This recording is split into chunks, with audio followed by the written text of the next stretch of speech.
د غم دوبۍ را نزوانی وخوړه همیشرین زندگی وخوړه رتا دعا کوه مرجان زما د ژوند دستان ته غوږ شئ درته بیان بکړم د ستړي ژوند حالونه مسافري د در په در یم شپه کاله کېږي مسافر یم له وطن نه نه خوشحالي نه تعطیلي شته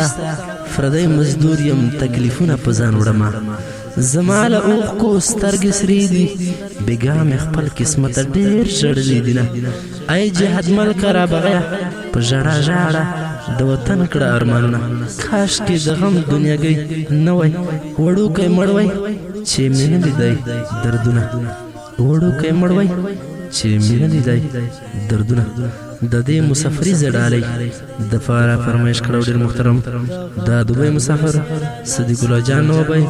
او ګران ورور ذبیح الله جان نوبی او شاعر د ډېر محترم جهاد ملک رباعي مسافر اواز د محترم رضا وزیر والسلام د غم دوبۍ را نزوانی وخوړه همیشرین زندگی وخوړه رتا دعا کوه مرجان لارو ته ګوره قدردان د غم دوبۍ را نزوانی وخوړه همیشرین زندگی وخوړه رتا دعا کوه مرجان لارو ته ګوره قدردان زم تصویر ته ژړاګانې وکړه مورې الله ته دعاګانې وکړه زه خپل قسمت یم راشړلی د عمارت ګرمۍ وخوړلی صدیق الله نوبی لاړو رانه د پردیسۍ په سفر لاړو رانه هغه ساعت مې نه هېرېږي مورې په مخو کې بهېږي ما باندې تېر شو تکلیفونه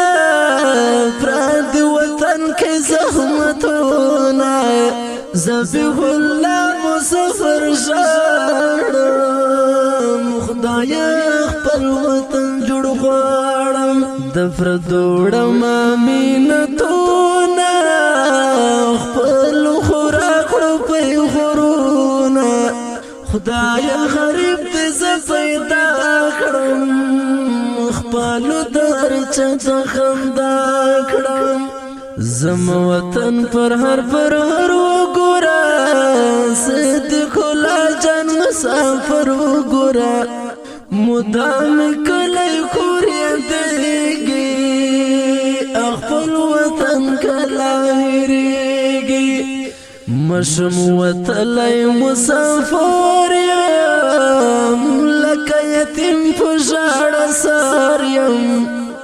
رتا یادېږي خړ کورونه بل د یارانو مجلسونه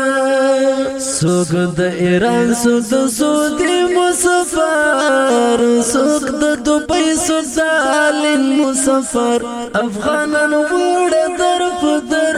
دي پردي وطن کې مهاجر دي صدیق الله مسافر ژوندونه تیر شو په دوبۍ کې سر کې سپین ویښته ښکارېږي د ځوانۍ عمر دی کمیږي نه خوشحالی وي نه ژوندون ملګرو د زړګي وینې خوري بېلتون ملګرو راته مدام کله یادېږي مسافرۍ کې وخت تېرېږي منم خپل وطن د مور په شان ده هر مسافر ته د خپل کور په شان ده څه وکړم خدایه غریبي ده پردي وطن کې زندګي ده سحر چې لاړ شم په کار پسې پیدا چې نکړم روزګار چرتا شونډې مې پرې وې پوښړایا مورې له تانه هم جدا یم زه جهاد ملکر باغی مسافر تار غریب الخبر مسافر سوکړم زړه مې نه صبرېږي او خپل وطن راته یادېږي